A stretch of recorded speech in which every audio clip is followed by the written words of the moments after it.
Hello, everybody. Welcome to DC Time. I'm Dean. I'm Chris. Got my introduction. I'm Chris. I was going to say something different. Forgot I'm Don. to introduce myself first. Right? Glad to be back at Chris's house. I just dropped by after work, and we're getting together, and it's good to catch up with Chris. Glad you're all out there. Hope you're all doing fine. Pick up from last show. Chris made some statements about controlling or wanting to this. Sometimes it comes up, someone's talking about God or spiritual things, and so right away you want to put your hands on the wheel of their life, and start guiding them. And that can be, there again, of course there's nothing wrong with loving people and caring people and sharing things. That's the idea, obviously. But what Chris is alluding to, something inside us as humans, we do want to control the situation, our lives, other people's lives, even to the point of the lines get blurred when it's like, well, I'm just telling them some good stuff, or I'm just telling them the truth, the truth that we know, and we know it's right, and you're just telling them that, and where all that leads into these funny things. So we was talking about that a little bit. And it's something that's been on my mind a lot lately, to where why is that in us to do that? We can talk about all that. Then the other side a little bit is, why do I put so much stock, or why do I care sometimes, right? Why do I why do we as humans or as people or groups of people, why do we sometimes care what a particular group or a particular person believes about anything? Right. Like, why does that matter?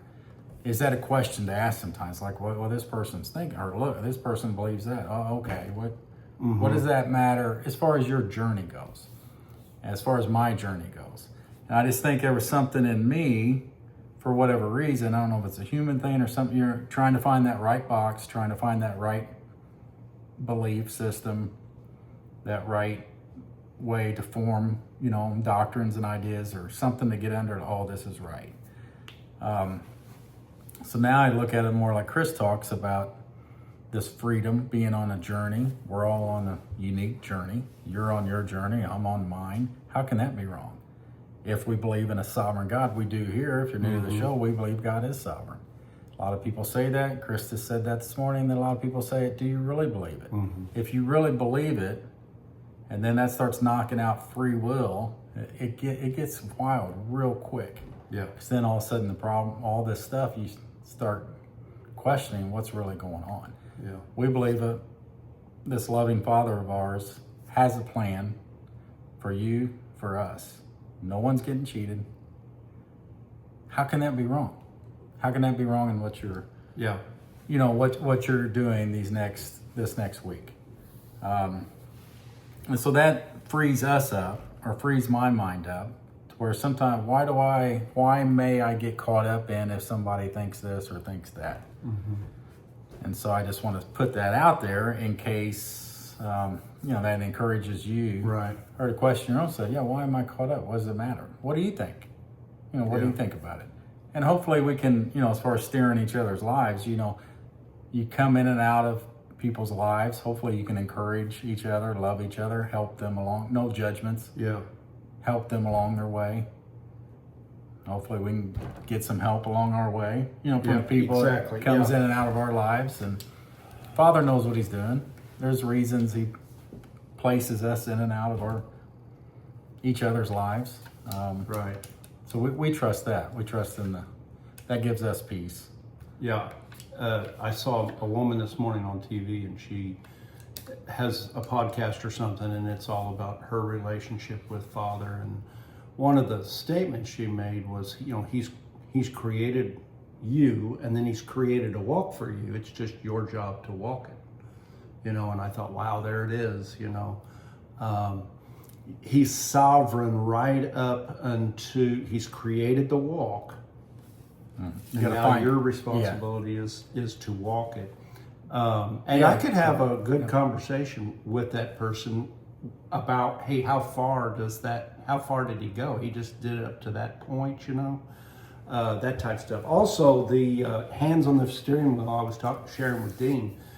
You know, the situation that arose that we told, or I told in the last 2 shows, had to do with my grandson, and it amazed me how quickly I felt the urge or whatever, the need to touch base with him. Like, what was he hearing? What was he learning that I was somehow going to correct him? That has happened a number of times with other people. I think just because I've been sensitive to it. And you and I talked about off camera the freedom to recognize that he's got that life, just like we all the time in prayer thank him for having the wheel of my life. I can extend that. I've had people push back and say, well, if somebody was doing something in the garage and they were doing something that could damage your eyes, you'd tell them to put on safety glasses, wouldn't you? I'm like, yeah, that's not what I'm talking about. Yeah, that's what we do for one another. We do whatever, you know, in those situations. But when it comes to something like that, like a spiritual matter, I now have the peace that I can relax. You know, I might get just a little tense or worked up, but I know ultimately who has that life, just like I thank him for having my life. Okay, I love that. Let me interrupt you there. I love that what Chris is talking about there, and the first point about the safety glasses. Because where are we going to go? We could go a million places. Oh yeah, people do this and draw a million lines. Yeah, and that's why I have said, like, how are we going to judge on when someone is going to tell their grandson or somebody in the garage to put the safety glass on or not? You know, how are you going to step in and judge that? You have to know everything about the situation to really make a judgment on what's maybe the correct thing to do in that. Now, Chris ended that, or the next statement was relaxing that, okay. Because see, we get in all these situations and there's lines and we do get frustrated with them. Where do we draw them? How do I draw? Where am I at? Am I on the right side of it? All those things happen. If we get above that or outside of that in another realm where you relax and know that Father's got this. So even when it seems like a disaster and we can relatively see with our own eyes and feelings and know everything that's going on right now is not right. We want it to change. Even out of that, you can relax and know that it's going to pay off and it's okay. It's the thing of being okay with not being okay. It's all those kind of... We tend to introduce that sense of urgency into all these matters too. You know, if I'm thinking my grandson, I instantly put some sort of urgency, like I've got to. Well, then I'm the same person who sits here and says, hey, I'm real comfortable with God's timing. So, hey, let's be patient with ourselves and with our loved ones and so forth. And Father's going to open those doors for those conversations to occur. And when it comes from me, I want it to appear it's coming from somebody who has a calm reassurance, it to my grandson or whoever it may be, they can understand that I have a real alliance with Father and that I have a real belief that I'm relying on him for everything. It makes me think of my father-in-law. My father-in-law was an awesome guy. And I remember so many times, and this came up recently as well, and it was just this funny little phrase he would use, 2 words, and there was a lot to do with it.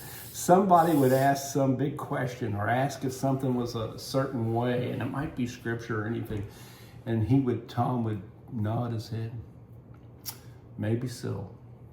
And this morning's goodie from Clyde's email goodie was the nobility to be able to say, I don't know.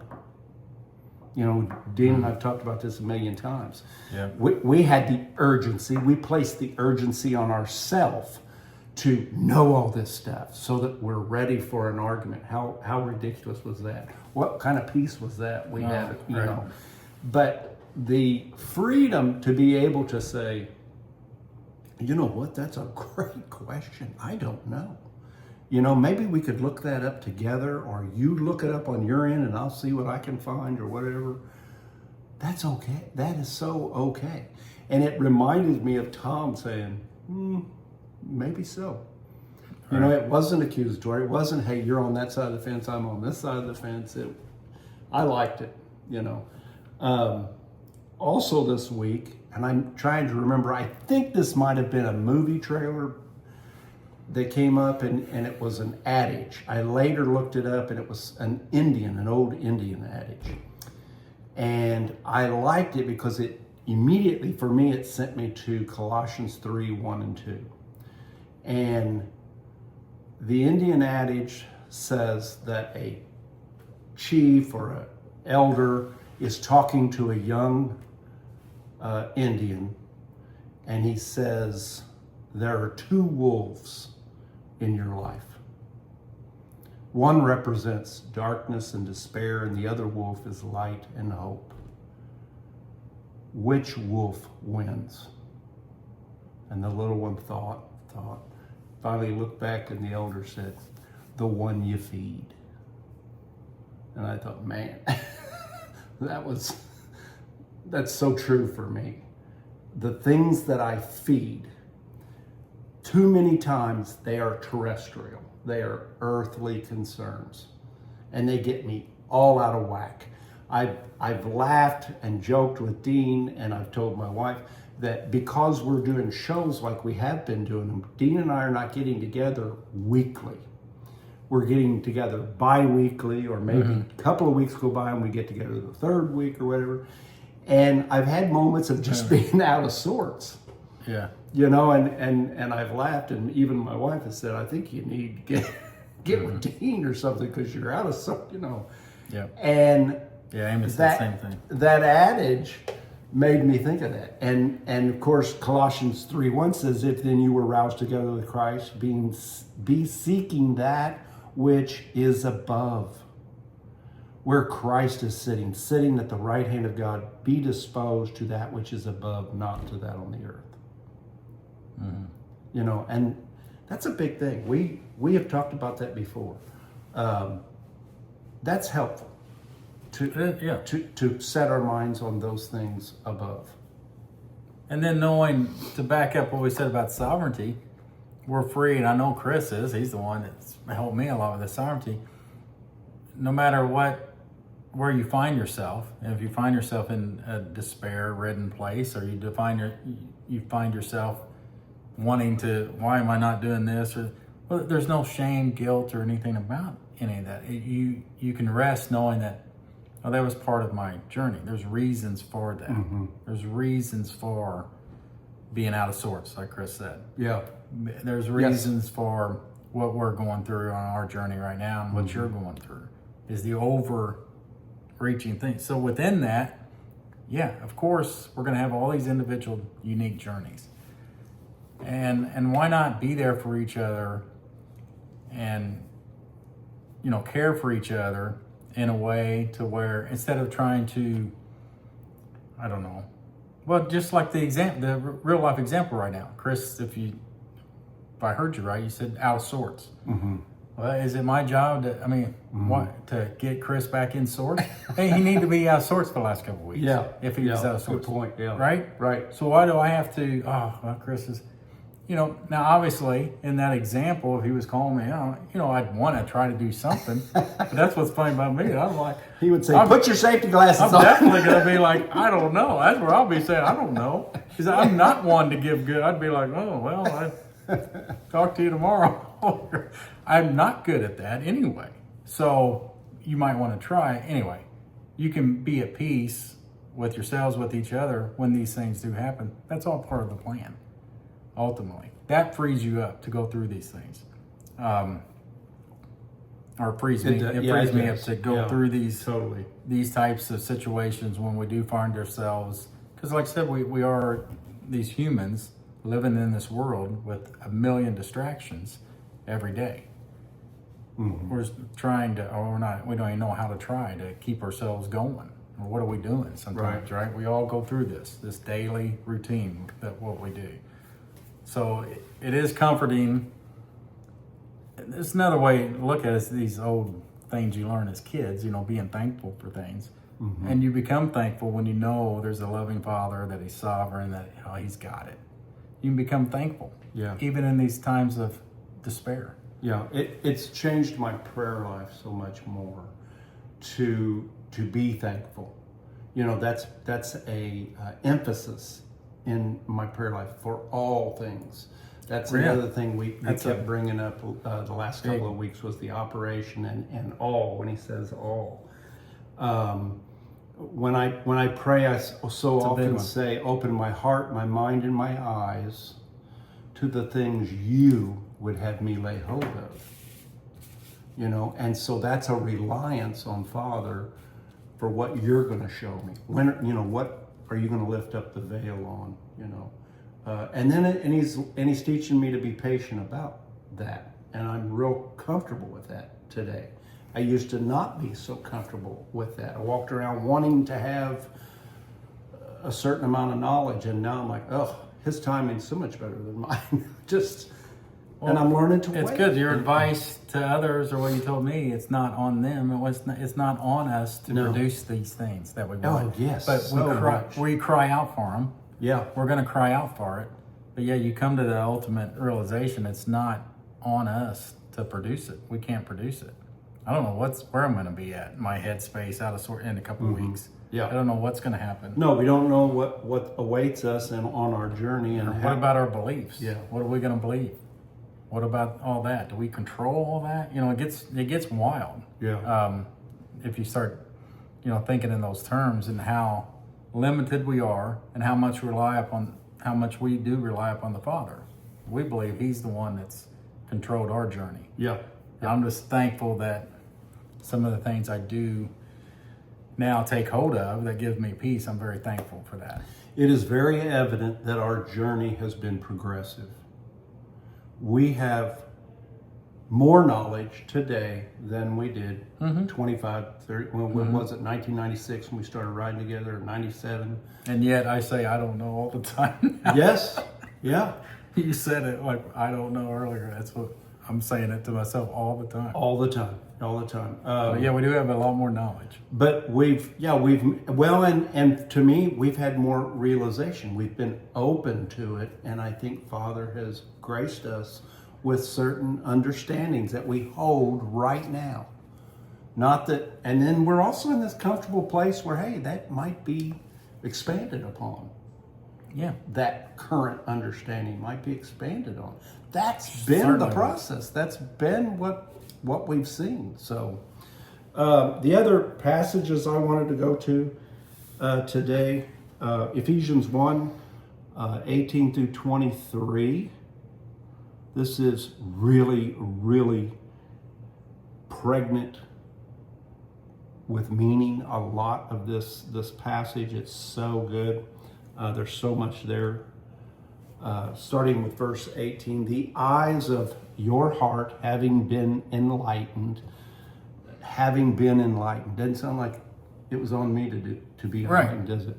Having been enlightened, for you to perceive what is the expectation of His calling, and what the riches of the glory of the enjoyment of His allotment among the saints, and what the transcendent greatness of His power for us who are believing, in accord with the operation of the might of His strength, which is operative in the Christ, rousing Him from among the dead and seating Him at His right hand among the celestials, up over every sovereignty, authority, and power and lordship, and every name that is named, not only in this eon, but also in that which is impending, and subjects all under His feet, and gives Him as head over all to the ecclesia, which is His body, the complement of the one, completing the all in all. That is so heavy with a lot of meaning. I think of that every sovereignty, authority, and power and lordship reminds me of Romans 8:38. These are the things that can't separate us from the love of Christ.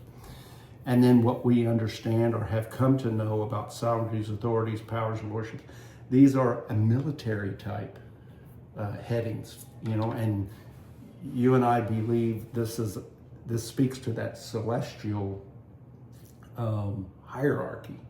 You know, there's just, That's what's amazing. What's in there. There's so much, like you said, that's behind these words oh, that I can't really, grab hold of or see. Or, Then there's something else that's so exciting about that, knowing that. And then there's so much more. Like I said, I have no idea then what's to come. This monumental thing that we get chills about or sometimes can't read without crying just because it's so overwhelming. You guys know out there a lot, what we're talking about. Right. Some of these high things, this other realm, it's like, can some of this be true? Is this really true? What's going on? And then to think of that right there, this little paragraph, or to think of these words, is that just a small part of what's really going to happen? I think it is. Okay, these things that are being described is not the ultimate everything, the all in all. Right? It's leading up to that. Yeah, leading up to that. Yeah. So what? Then what's coming? Right? It blows the mind. Yeah. But these words here in Ephesians, Yeah. I mean, that's a prayer there. You to pray out that we want to have our eyes enlightened, eyes of our heart enlightened a little bit to understand some of this, what Paul's talking about. Yeah. Did he understand all of what he was talking about? I ask those questions for other reasons a lot of times too, along his journey. Yeah. Did Paul know what he was talking about? A lot of times. The words that we have always pointed out, the operation of the might of his strength, which is operative in the Christ. Again, these things are going on without our fuel or whatever you want to call it. With that, I mean, this is stuff that God is doing. Right. So where's the all in all? That's in 1 we don't Corinthians have 15:28. Can our will then change that? So it seems like a silly question if you say it like that, right? I don't think who would say that believes there's a God, believes he's directing things. Can a human's will change that? So I know. It can't. Does that? I mean, then it would show we're not free. We're influenced. Yeah, I asked someone not long ago, maybe a month or so ago, about 2 Timothy 2:4, who wills that all mankind come into a realization of the truth. Yeah. Who wills it? That's our Creator, Heavenly Father. Yeah, so and they want to say, well, he that. wants that. Thankfully, he wills that. Right? And I'm like, no, it says he wills it. Now, are you saying your will is superior to the Creator's will? And I like using I like using the word want there. It's like, he wants it. Yeah, what if he, great point. What if he wants it? Can he not want it we're greater sitting than here. you? We're sitting here. Yes. And then use the example like your 2-year-old you want something, he wants something. Yeah. What's going to happen? He's going to drive you into town. Right. You ain't driving him. He's going to trump you, and he's going to drive you into town. Let him say one. He's 2 years old. I know. Yeah, you're right. Yeah, you're he wants exactly it. right. That's the thing I like how Dean looks at it and goes, what's wrong? He says he wants to say once there. It comes to, here's what it comes to. It's a Knox quote. Listen to this. There again, this might be for a different reason, some of these quotes, but we are not contending for a mere doctrine. We are championing the revealed character of God. The gloomy cloud of theology has obscured him from us far too long. Okay, it's Enoch, a scholar. He translated the scriptures into concordant, literal scripture.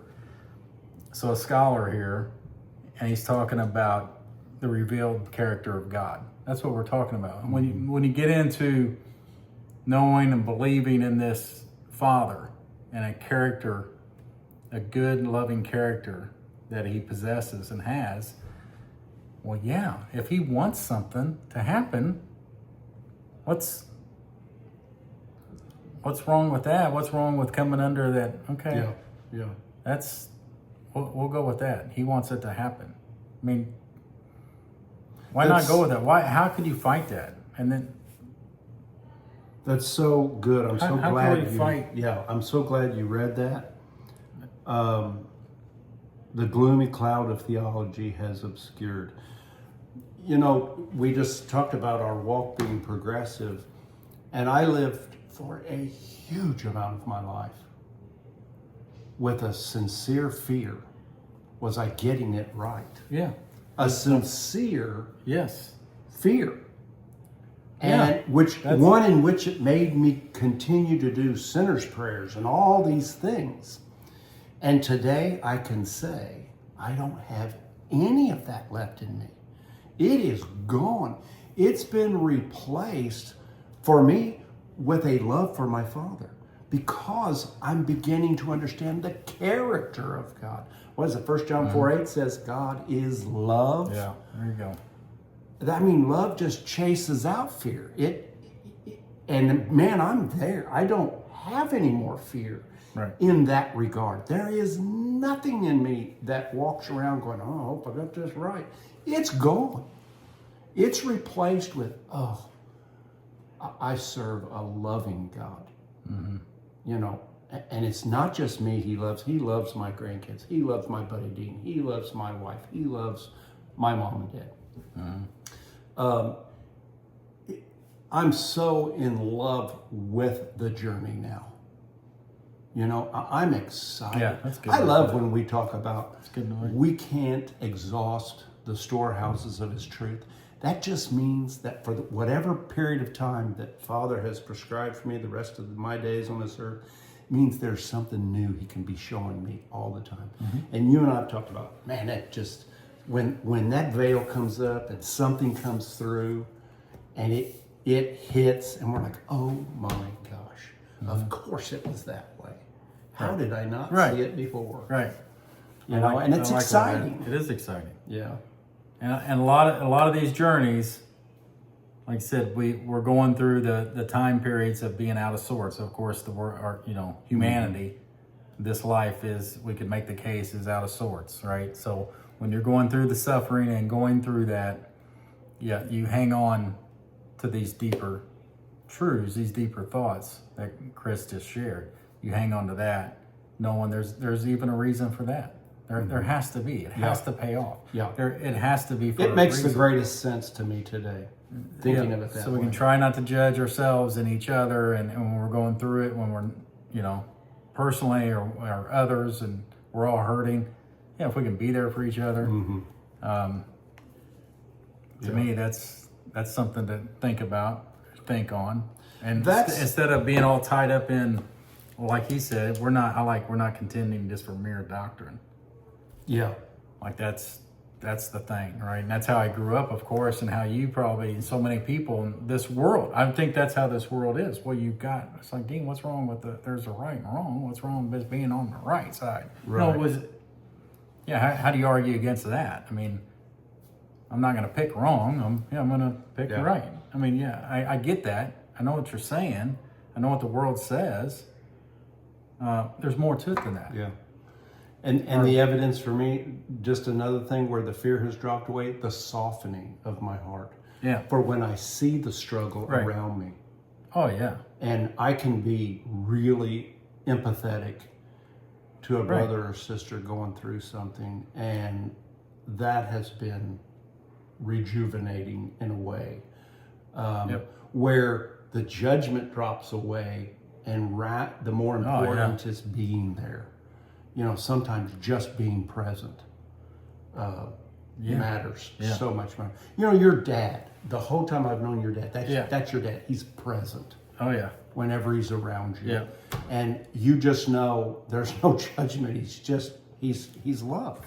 He's all about love. So the journey is exciting. We'll leave it there. I'm so glad you could work it out so you come over today and we can knock this out. And a lot of good things there to chew on and think about. Yeah. So guys, have a great week. This is Tuesday. You'll see this Friday, or part of this on next Friday. May let the whole thing run. Then we'll have to get together next week. No more out of sorts. No more out of sorts.